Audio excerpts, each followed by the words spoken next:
This week, I thought maybe we'll try and do some shorter horror stories. So we'll try and grab two smaller stories and cover those topics and kind of see how that compares to a few of the longer stories that we've done in the previous 2 weeks. So let me know what you think about this. Maybe this is a better format, maybe you prefer just one big story.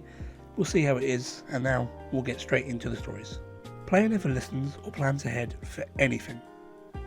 So me and my group meet up once a week to play D&D, and recently started a new campaign with a group chat to talk about the campaign and other stuff. So we had a week to plan out our characters. When session 0 starts and we all go around explaining our characters, but when we get to that player, he says that he hasn't made his character yet, and despite having a week, and when we finally got started, it gets to his turn and he only then decides what spells he's going to have or what weapon he's going to use, and even then it takes him about 5 minutes to decide. When it's not his turn, he then just sits on his phone with his headphones on, and he has to have everything explained to him nearly twice because he just wasn't listening. There are two issues here.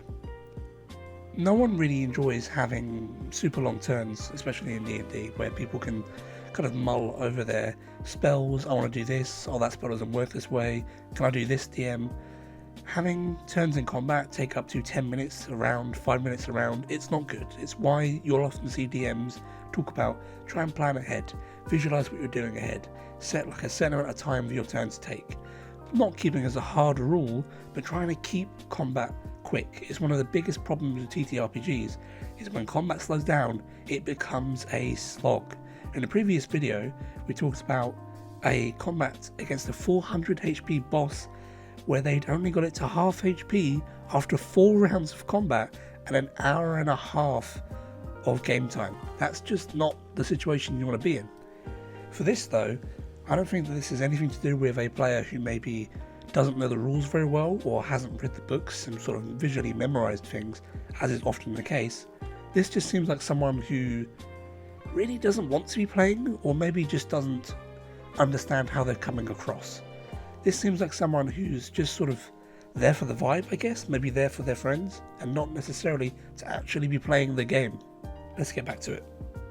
We've done other campaigns with him, and he's done the same shit then, and so I did talk to the DM of the group and said that it really seems like that player doesn't want to play D&D, and the DM agreed. We have talked to him before in previous campaigns about stuff like this, but he just refuses to change at all. So I was wondering, have any of you guys had similar experiences with how to help with this issue? Much appreciated. Okay, let's get to it. So for a start, this isn't a normal RPG horror stories, this is more of a questioning, hey, can I get some help for this sort of thing? But both, I think, those watching this and the comments from Reddit are saying the same thing of everyone just feels bad for this group. Why are you still playing with this player? The DM, and honestly this group of friends, needs to have a conversation with this guy, and it's not a conversation of how can we better facilitate you, how can we engage you. The guy just doesn't want to be there. He does not want to engage. There is a second possibility, something I have dealt with before, where they might have very bad ADHD, in which case they kind of struggle to keep focused on the game without having something else to keep them going. But there are other ways around that. I've had other players, particularly in online games, who have had dice to sort of fiddle with in their hands, or small fidget toys, or they've played a very simple game in the background. They can just sort of click now and then whilst they're actively listening to what is going on. It helps them keep track of everything in terms of an auditory focus. In this, that is not this. This player is putting in headphones, drowning you all out, listening to music, watching videos or whatever on their phone. That's just disrespectful. That is not someone who's dealing with ADHD, or if they are, they're dealing with it in the wrong way. The conversation you need to have with this player is, hey, we're all here for this thing. You need to engage with us. You need to be a part of the game. Or I'm sorry, you're our friend, but we're going to go forward without you. We don't think you're in this, and you're kind of ruining the vibe for everyone else. That is just the unwritten adult part of playing D&D. You have to have these tough conversations sometimes. Otherwise, D&D will turn into bad D&D, and you don't want to be playing bad D&D. The DM's favourite player. A couple of weeks ago I joined this paid campaign, and it was so bad I legitimately considered reporting it to PayPal for a refund, and it was all because of one player. For one, he swears more than the VZ-Pop project, to the point that every sentence has the word, well, the F word that I can't really say on YouTube, because it would make it automatically funnier to them.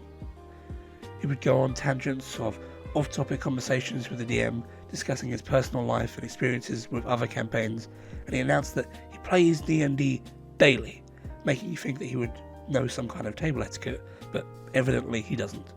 We had to rush my introduction to the campaign because this player spent half an hour talking about how his character made another player's character rage quit.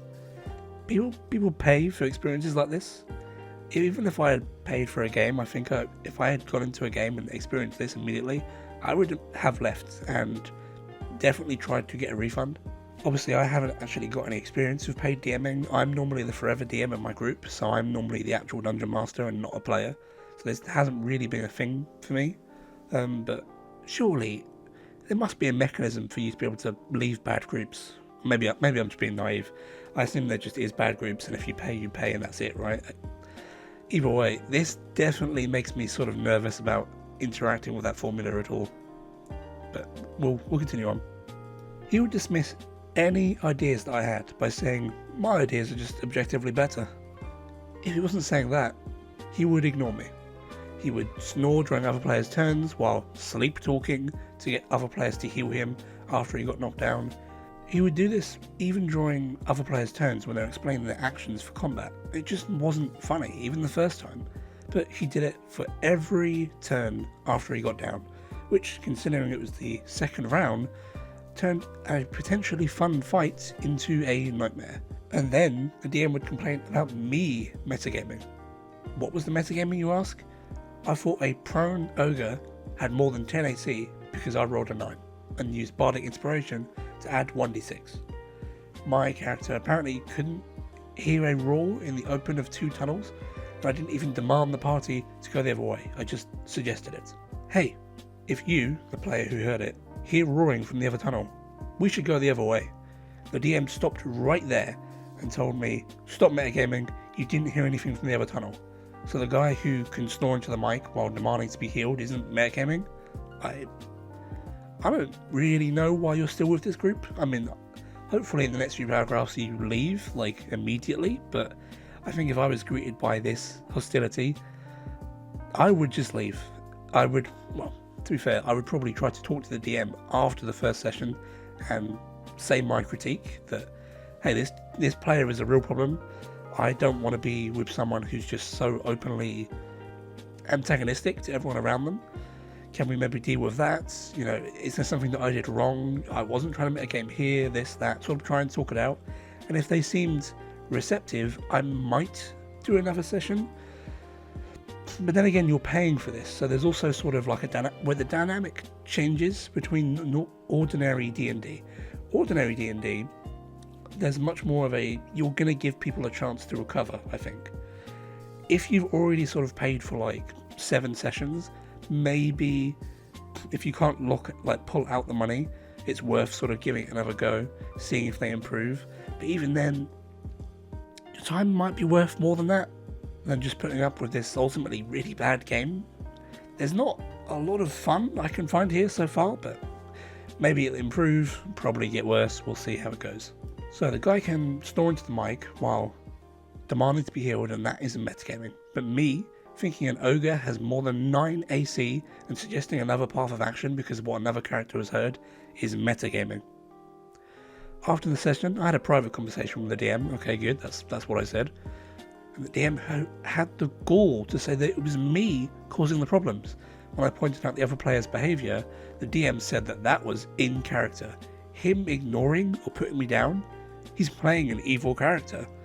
I play evil characters sometimes, and I know the most significant rule of playing an evil character is to be a team player. You don't put down other people's ideas, and you don't ignore people. Him snoring into the mic and demanding to be healed during other players' turns. His character was subtly hinting that he needed to be healed. It was as subtle as a train wreck. After the session, I realised that this other player was the DM's main meal ticket. Okay, now we see what the problem is. He played in all of the DM's paid campaigns and had been playing in them for 3 years. Oh, these poor players. I know that because what the DM told me. No wonder he would take the other player's side. That could explain why in all the other campaigns, they're constantly losing players. The DM has a server for all of his paid campaigns, and during my week of staying there, half of the announcements from the DMs were session cancellations due to a lack of players. But it must be because of your favourite millstone. Whew, okay, yeah, I think this, in a nutshell, pretty much said all it needs to say about paid GMing.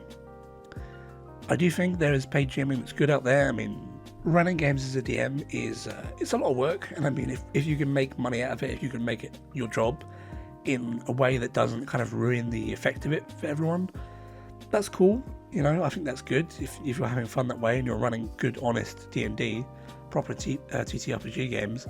This is the other side. I think what it can easily turn into is allowing a player to kind of get away with murder purely because they're paying the most. They're the one giving you all the money, you know.